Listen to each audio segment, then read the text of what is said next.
Being fairly represented is something that everyone wishes for themselves.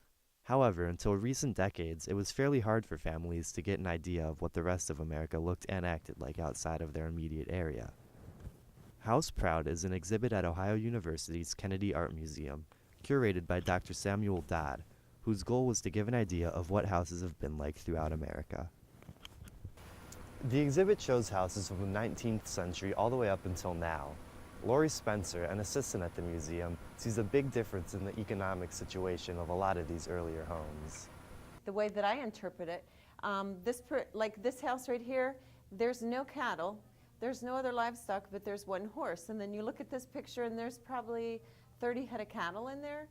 And from programs I've seen on TV and things, I do know that people used to know their wealth by how much livestock that they had.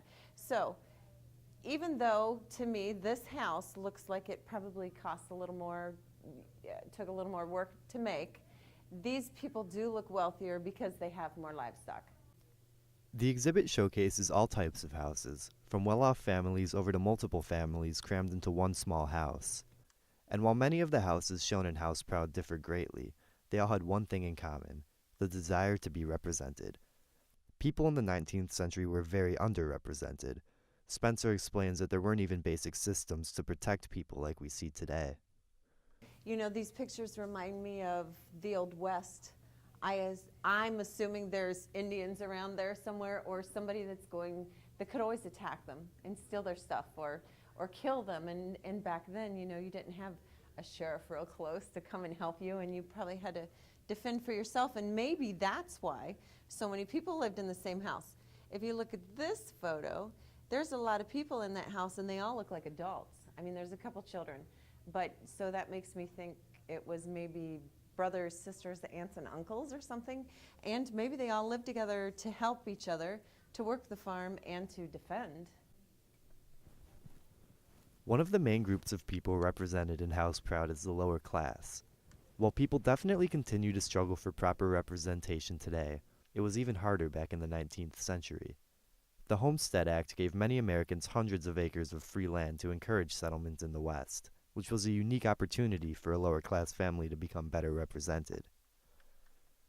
Ed Pauley, the director of the Kennedy Museum, sees this, along with an opportunity for personal expression.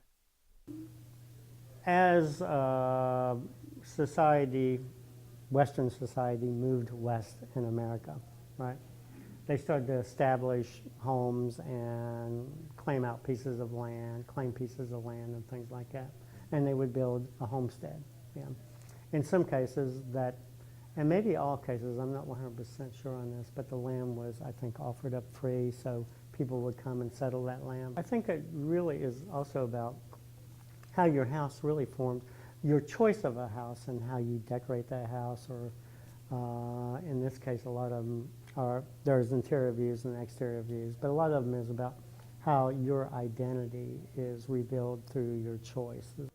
With a country that's slowly moving towards representation for everyone, it's good to be able to take a look back and see where we've come from. For WOUB News, I'm Ben Schwartz.